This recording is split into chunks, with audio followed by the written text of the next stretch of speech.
ולכל המשתתפים, בלעדיכם אני לא הייתי כאן. אני מאוד מתרגש לחלוק איתכם מתנה גדולה שקיבלתי בחיי, כלי פשוט ומעשי, כיצד לחשוף את עצמי בעזרת התודעה כפי שאני חווה את עצמי באמת, הדגש זה על באמת, ובכך להכיר ולראות את המציאות כפי שהיא באמת.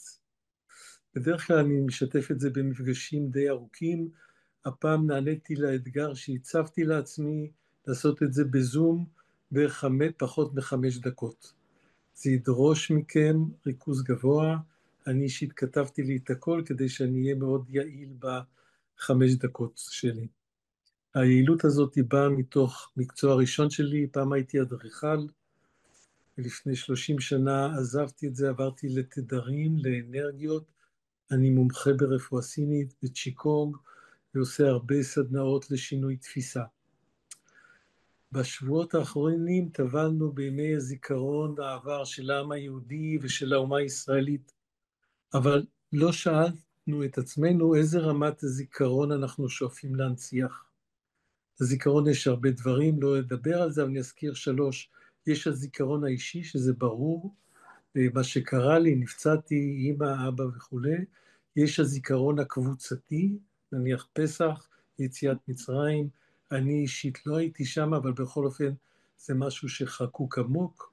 ויש את הזיכרון הכי חשוב, הכי מהותי, שנשכח מאיתנו, וזה הזיכרון של הנוכחות המתמדת של המקור, של ההתחלה, של הבראשית, שיש כאלה שקוראים לזה אלוהים, יהובה או הוויה.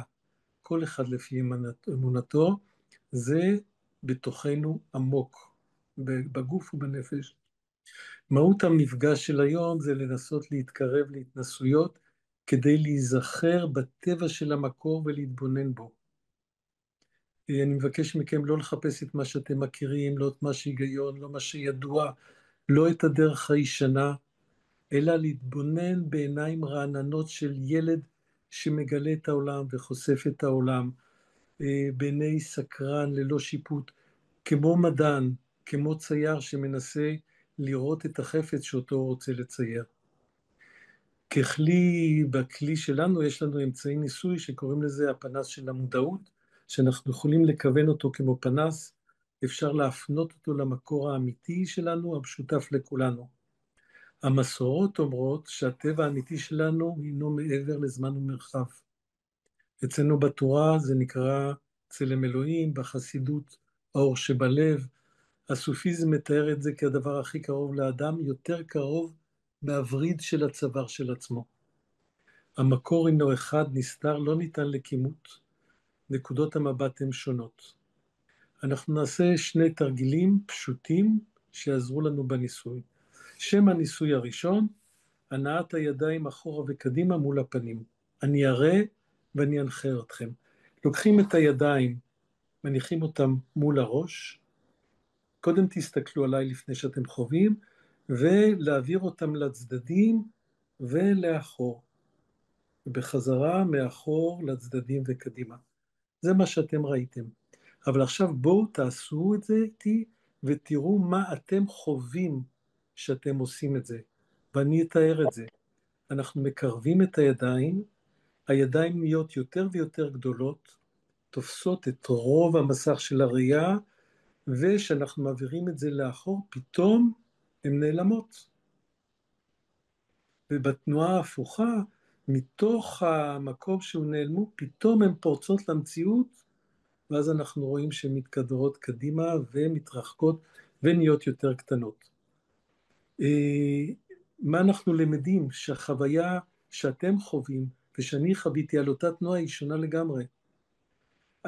אתם ראיתם אותי מניע את הידיים, ואתם שחוויתם את עצמכם ראיתם איך הידיים משתנות ונעלמות. תרגיל שני, משקפי האמת.